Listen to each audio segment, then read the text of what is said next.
Hello everyone, सबैजनालाई नमस्ते। I hope तपाईहरु सन्चै हुनुहुन्छ होला। म नि एकदमै सन्चै छु।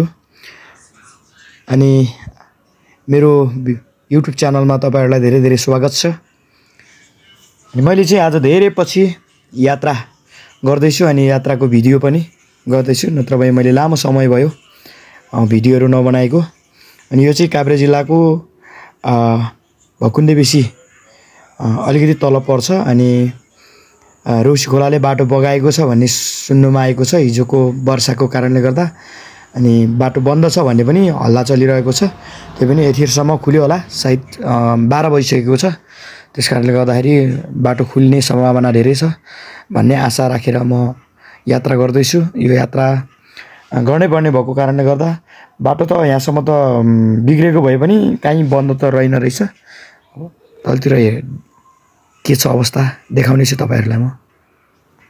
यो वातावरण चाहिँ यस्तो सुन्दर, यस्तो राम्रो देखिएको छ कि यस्तो उज्यालो छ। आज दिन पनि घाम लागिरहेको छ। अब यात्रा अलिक जोखिम छ। अब बाँकी यात्रा म्युजिक सुन्दै यात्रा गर्ने छौं।